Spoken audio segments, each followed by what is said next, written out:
Саламатсыздарбы, урматтуу достор, Беспредел медиа порталынын көрүүчүлөрү, сиздердин кызматта Кайрат Кенжебай-Тегин. Бүгүн биз спорт жактан маек кылабыз. Башкача айтканда, биз өзүңүздөр билгенден мурда биз Жалал Абадтагы жана Оштогу ат майдандарын иликтегенбиз. Аяктагы айрым жерлердин жең ичинен башка кишилерге өтүп кеткендиги боюнча, жаралып жаткан көйгөйлөр боюнча журналисттик иликтөө чыгарганбыз. Мына бүгүн биз ошол ат майдандарынын жагдайларын билүү максатында же кандай жаңылыктар болуп жатканын билүү максатында улуттук спорт оюндары боюнча дирекцияга келип отурабыз. Бул дирекциянын директорунун орун басары Райымбек Токунбаев мырза менен маек куралы деп турабыз. Райымбек мырза, саламатсызбы? Саламатсызбы. Райымбек мырза, жакшы жаңылык болду жакында элечи.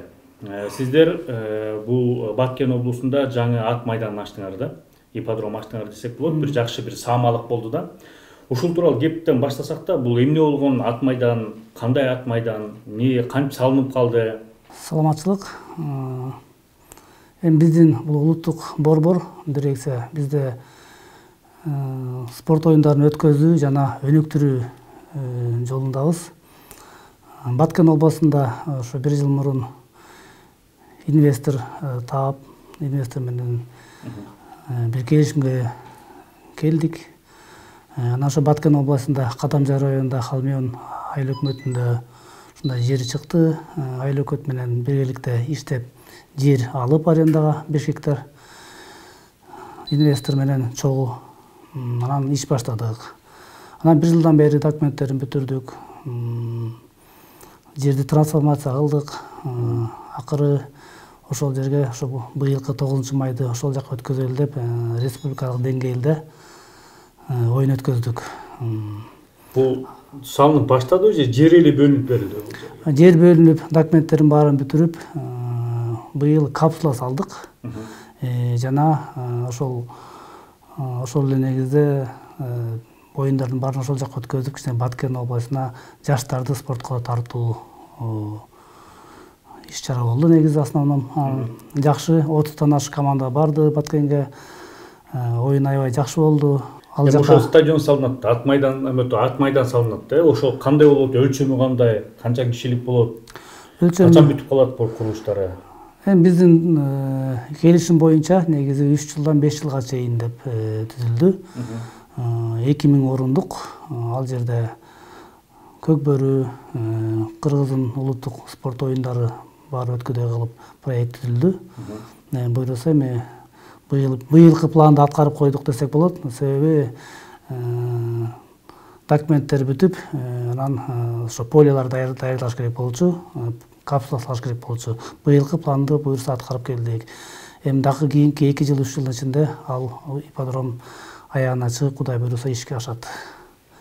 Иштеп баштайт. Эми ошондой пландар боюнча ошондой. Анан билесиздер, сиздер менен биргеликте биз Жалал Абадтагы Тел Тур ат майданынан, ошондой эле Оштогу эң чоңделген Төлөйкан ат майданындагы көйгөйлөрдү иликтегенбиз да. Анда жең ичинен болобу, мурдатан эле ошол жерлер бөлүнүп өтүп кеткен экен. Бирөөндө 2 гектарга жакын Жалал Абадта, Ошто болсо 80 сотукта жер да. Бул 80 сотук жер өткөндө дагы 6-чакырылыштын депутатынын колуна өткөн да. Ошол боюнча иштер кандай жүрүп атат азыр? Эми бул ипподромдор бизге караштуу 3 ипподром бар. Ошо Ош областында Төлөйкан, Жалал Абад областында Тел Тору, анан Каракол ат майданы. Барын реттеп келатабыз. Бардык жакта ушундай көйгөй бар экен. Ошо 2000-жылдан бери эле туура эмес жакка бөлүнүп, арасынан мындай айтканда талап тоноп баратышыптыр да. Биз ошолордун баарын ретке келтирип атабыз. Өтө кыйын экен. 1 жылдан бери мына соттошуп атабыз. Мисалы, Ошто, Төлөйканда биздин өткөндө сүйлөштүк эле, биздин территориянын ичинен эле 80 сотукту биздин агалар, Жогорку Кеңештин 6-созунда агалар айтып кеткен мурун ошо алып алышыптыр. Азыр прокуратурада иш жүрүп атат, бирок пока бизге эч кандай жыйынтык бере элек. Бул күтүп атабыз Ош боюнча. Жалал Абад областы боюнча бизге 25 гектар жер бөлүнгөн экен. Ошондон 2,5 гектар жерин уже 2003-2006 жылдары эле чыгарып кетишиптир. Биз ошол чыгарып кеткен 2,5 гектарды болгону мыйзамдаштырып, документин тууралайыл деп 1 жылдан бери күрөшүп атабыз. Ал жака чоң баня жана башка курулуштар курулуп атыптыр. Жеке ишкердин колуна өтүп кеткен. Жеке ишкерден 2-3 орусча айтканда лицолорго өтүп кетиптир. Райондук сот болду, областной сот болду. Эки жактан тең биздин кылган иштин баарын туура көрүшөт дагы, аягында мындай айтканда результатты туура эмес чыгарып коюп атышат. Но биз ойлойбуз, ак ийилет сынбайт деп коет. Акыры биз ийгилик менен чыгабыз го дегенче. Кандай тоскоолдуктар болуп атат? Биз билген боюнча ошол жеке ишкер аябай бияктагы жогорку кызматтагы адамдарга чейин чыгып, даттанып, силердин үстүңөрдө арагандай бир жалааларды жаап, акча алды деп айтылган сөздөр болуп атат да. Аябай бир мындайча айтканда бир интрига болуп атат да. Ушундай жагдайлар тууралуу айтып кетсеңиз. Анан эмне болуп чечилип атат? Чын эле бут тосуулар болуп атабы? Эми ачык айтканда бут тосуу аябай болгон жок, бирок ошондой кичине биздин шефтерге чейин келип, начальствого чыгып атышат. Жакында эле келип кетиптир деп уктум.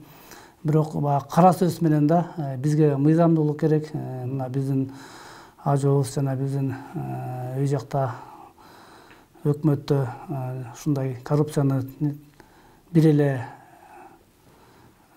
жана коррупция менен күрөшкөндөр эмес, ар бир жаран милдеттүү. Ошол негизде биз дагы ошо мындай айтканда коррупция менен күрөшкөнгө аракет кылып атабыз. То есть ошо кетип калган жерлердин баарын мыйзамдаштырып, мамлекетке өткөзүп берели деген планда иштеп атабыз. Эми биз бир гана үмүттөбүз, акыры мыйзамдаштырып, ошол жеке ишкер болобу, ким болбосун мыйзамдаштырып алып, эл катары налогун төлөп, эл катары колдонсо биз эч кандай каршылык көргөзбөйбүз. Себеп дегенде мыйзам баарыбызга бирдей. Анан бул Төлөй Кан ат майданынын көйгөйү жер кайтарып берилеби, чечилчүдөйбү? Ошондой үмүт барбы? Мыйзамдуулук деп атпайсызбы ошо? Мыйзамдуулуктун чегинде чечилчүдөйбү? Эми эсли таза иштесек, мыйзамды сыйласак, албетте сөзсүз түрдө бул чечилиш керек өкмөт тарапка. Жана жеке ишкерлер ошо мыйзамдаштырып алып эле иштесе жакшы болмок негизичи. Бирок пенде экенбиз, күрөшүп атабыз, алар да аракет кылып атат өздөрүнүкүн бербегенге. Но биз азыр Верховный сотко бергенбиз. Ошол мурунку ошол кезде иштеп кеткен айыл өкмөт, архитектура жана госрегистрлердин баарын прокуратурага бергенбиз. Карап бергиле, текшерип бергиле деп. Азыркы убакта жыйынтыкты күтүп атабыз. Но биз ойлойбуз, буюрса акыйкат биз жакта. Биз болбосок бизден кийинки келген ишкерлер улантып кетет дегенче. Потому что бизде бир эле максат, мамлекетти өнүктүрүш керек. Ошол биздин колубузда спорт жагы болуп атат. Ошол спорт жагын колубуздан келишинче өнүктүрүүгө аракет кылабыз. Себеп дегенде ушул ипподромдордун аркасы менен бизге спортчулар жана биздин жакшы спорт оюндары өнүгөт деген план бар да. Анан могу Караколду айтып кеттиңиз. Караколдо эмне көйгөй? Биз аяка барган жокпуз, иликтеген жокпуз. Үстүртүдө деле маалыматыбыз бар. Аяка ал жакта эмне көйгөй болуп атат? Каракол эле ошондой. Бир жакта 67 гектар, бир жагында 50 гектар, дагы 25 гектар деп ушундай бөлүнгөн жерлер бар экен. Ал жактан дагы айыл өкмөттөр талашат. Мурунку иштегендер документтерин туура эмес кылып кеткендер бар экен. Ошонун баарын иреттеп атабыз. Бир жылдан бери эле соттошуп келатабыз, талашып. Каракол кичине бүтүп калды, буюрса. Азыр пландар бар, ал жакты дагы өнүктүрүп, бир жыл, 2 жыл ичинде ишке салабыз деген. Караколдук кичине жолго түшүп калды десек болот. Бирок ошол эле Караколдо дагы ичине жашап алгандар, туура эмес бир документтер менен кирип алып, менчиктип алгандар бар экен. Ал жакта да күрөшүү болуп атат. Ошондо азыркы учурда 3 чоң ат майданында бир күрөш жүрүп атат да. Жерлери талашта. Жерлери талашта. Эми бул үмүт бар чыгар, эми баарын алабыз, мамлекеттик мыйзам чегинде чечилет дегендей. Эми буйруса иштеп турсак, эс аяна чыксак, ийгилик биз тарапта болот, буйруса. Анан эми айтсаңыз, могу Нарын облусуна дагы эмгекчил айылында дагы бир ат майданы, стадион салынат деген сөздөр болду. Бул эмне болгон долбоор? Бизде мына биздин дирекция жана департамент биздин милдет өнүгүү жолуна түшүү. Ошо мына Баткенде айтып кеттик, ошондой эле Нарын областына дагы ипподром жок экен.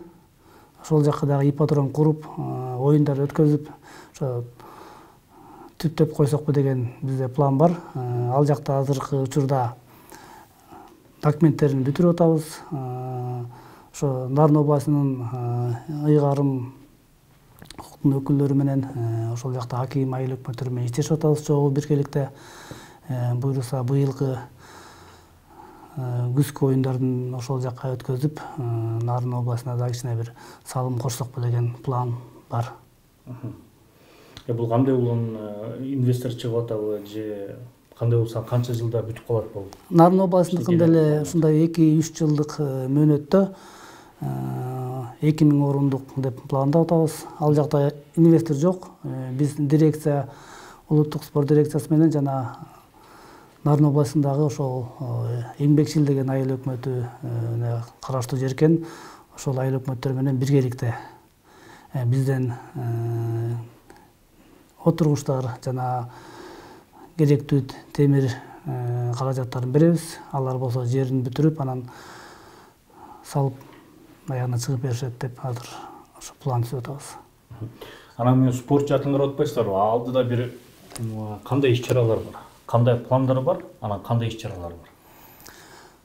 Пландар алдыда биздики азыр эми чоң оюндардан 31 августта болот, эгемендүүлүк күнүнө арналган жана президент кубок.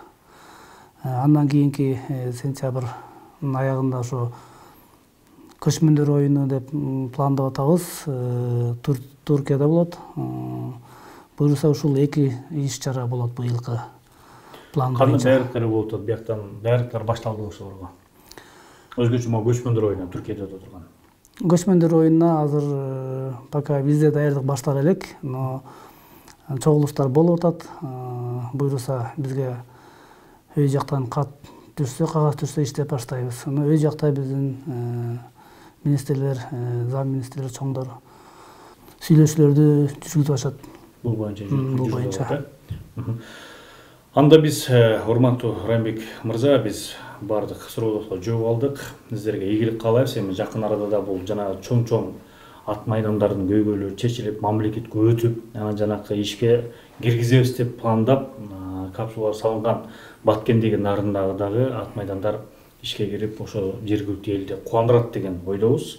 Спорт жаты өнүгүп да бир жакшы деңгээлге чыгат деген үмүтүбүз бар. Сизге ушундай убактыңызды бөлүп, бизге суроолорго жооп бергениңизге рахмат. Ишиңизге ийгилик болсун. Аман болуңуз. Рахмат.